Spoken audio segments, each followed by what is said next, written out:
Remue ménage. Remue ménage.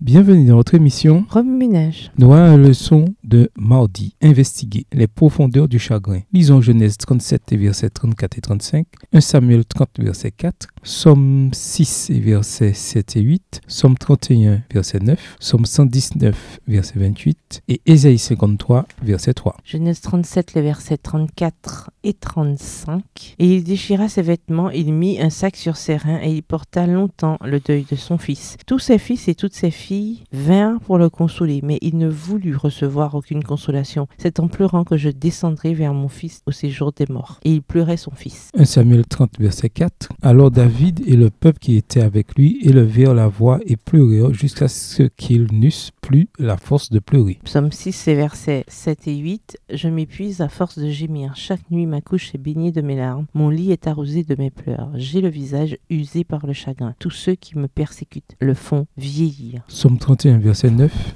Et tu ne me livreras pas aux mains de l'ennemi, tu mettras mes pieds au large. Aie pitié de moi, Éternel, car je suis dans la détresse. J'ai le visage, l'âme et le corps usés par le chagrin. Psaume 119, le verset 28. Mon âme pleure de chagrin, relève-moi selon ta parole. Ésaïe 53 verset 3. Méprisé et abandonné des hommes, homme de douleur et habitué à la souffrance, semblable à celui dont on détourne le visage, nous l'avons dédaigné, nous n'avons fait de lui aucun cas. Recevoir et donner du réconfort. Lisons Deutéronome 31, le verset 8, Matthieu 5, le verset 4, Romains 12, le verset 15 et 2 Corinthiens 1, les versets 3 à 5. Deutéronome 31 verset 8. L'Éternel marchera lui-même devant toi, il sera lui-même avec toi, il ne te délaissera point, il ne t'abandonnera point, ne crains point et ne t'effraie point. Matthieu 5, le verset 4. Heureux les affligés car ils seront consolés. Romains 12 verset 15. Réjouissez-vous avec ceux qui se réjouissent, pleurez avec ceux qui pleurent. 2 Corinthiens 1, les versets 3 à 5. Béni soit Dieu le Père de notre Seigneur Jésus-Christ, le Père des miséricordes, et le Dieu de toute consolation, qui nous console dans toutes nos afflictions, afin que par la consolation dont nous sommes l'objet de la part de Dieu, nous puissions consoler ceux qui se trouvent dans quelque affliction. Car de même que les souffrances de Dieu abondent en nous, de même notre consolation abonde par Christ. Oui, ménage, quelle relation ces versets ont-ils avec le passage principal? Quels autres versets aux promesses nous viennent à l'esprit en rapport avec 1 Thessaloniciens, le chapitre 4? Révisez votre verset à mémoriser tiré de 1 Thessaloniciens, le chapitre 4. Au revoir. Et à demain si Dieu veut.